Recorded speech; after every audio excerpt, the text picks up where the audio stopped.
把过去一年 AI 大佬们说过的话放在一起看，你会发现一个很强的反差。去年他们还在说 AI 会重塑工作，会冲击白领岗位，会让很多职业消失，但现在同一批人开始换了一套说法。OpenAI 的奥特曼开始强调自己低估了人在经济互动中的价值， Anthropic 的 Amody 也从岗位会消失的警告更多转向 AI 会让人的生产力提升很多倍。马斯克更悬，说未来工作可能更像一种个人爱好，这就很有意思。去年吓你失业，今年劝你安心。那么问题来了， AI 真的突然没那么可怕了吗？还是 AI 公司发现那个吓人的故事已经不能继续讲了？这一期我们不讨论 AI 到底会不会让你失业，我们讨论一个更现实的问题。为什么同一批 AI 公司去年要制造焦虑，今年又开始安抚焦虑？这背后真正变的可能不是技术，而是 AI 公司讲故事的场合变了。去年为什么要吓人？去年 AI 公司最需要证明的不是我的产品很好用，而是这是一次不能错过的技术革命。如果一家 AI 公司只说我的产品可以帮你写邮件、做 PPT、总结会议纪要，这听起来像一个效率工具，有用但不够大。但如果他说 AI 会重塑所有工作， AI 会改变知识劳动， AI 会让很多岗位消失，这时候它就不再只是工具，它变成了时代洪水。你不用它就像错过互联网，你不投资它就像错过移动互联网，你不把它写进公司战略，就像老板还在用传真机管理公司。这就是 AI 会抢工作这个故事的作用。它不只是判断，它是市场动员，它让投资人害怕错过，让企业害怕落后，让用户害怕不用。恐惧有时候比希望传播的更快，希望需要解释，恐惧只需要一句话，你现在的工作可能要没了。所以去年 AI 公司不断强调冲击、替代、重塑，并不奇怪。科技公司卖的不只是技术，他们还在卖对未来的解释权。谁能定义未来会发生什么，谁就能定义今天的钱该往哪里流。为什么这个故事今年讲不下去了？问题是，可怕的故事适合融资，不一定适合上市。去年 AI 公司面对的是科技媒体、创业圈、风险投资人和早期用户。这些人喜欢听什么？颠覆、革命、指数级增长、替代一切。你说的越大，他们越兴奋；你说的越吓人，他们越觉得这是有想象空间。但今年听众变了， AI 公司开始面对银行家、监管者、普通投资人和焦虑的大众。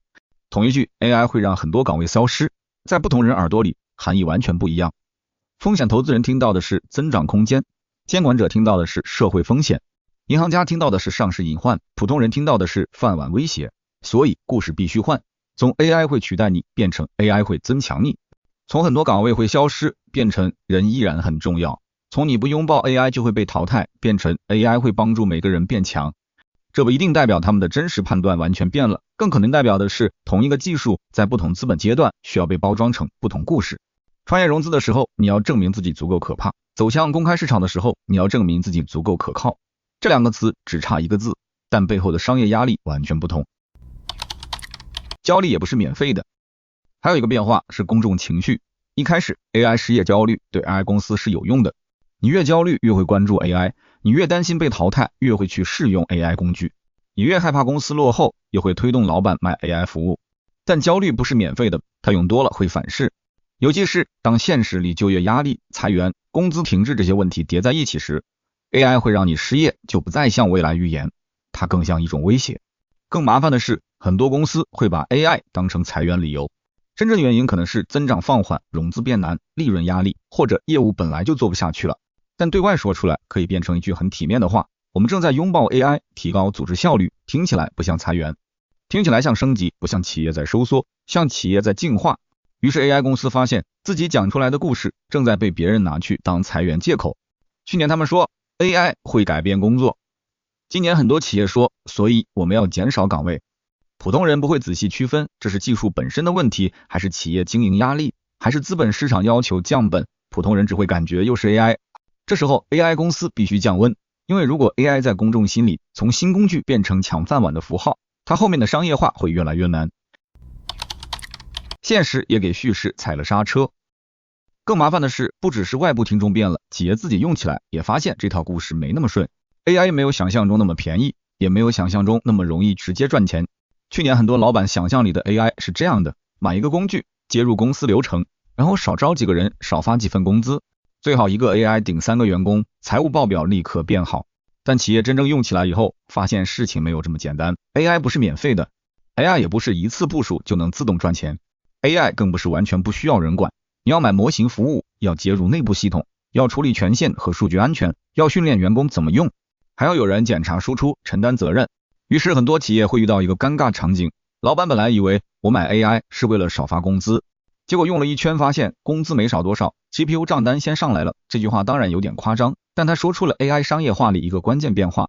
AI 真正改变的不一定是员工没了，它先改变的是公司预算表。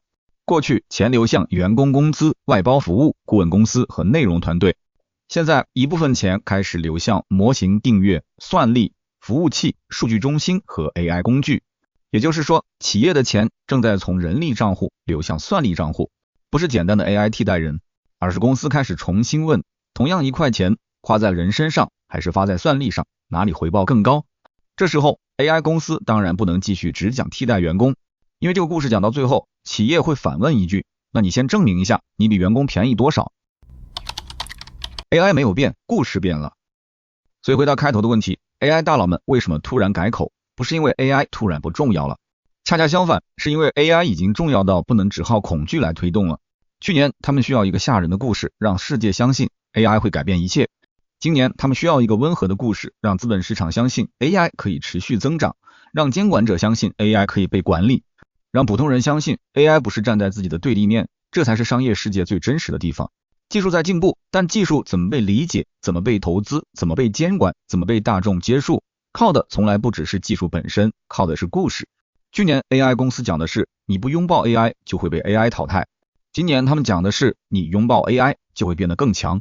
这两个故事看起来相反，但服务的是同一个目标，让更多钱、更多公司、更多人继续进入 AI 的轨道。只不过去年需要的是焦虑，今年需要的是信任。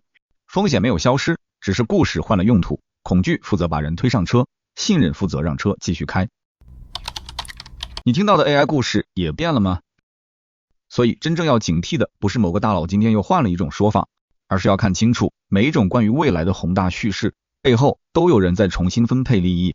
当他们说 AI 会抢工作时，他们可能是在制造紧迫感；当他们说 AI 会增强人时，他们可能是在争取信任。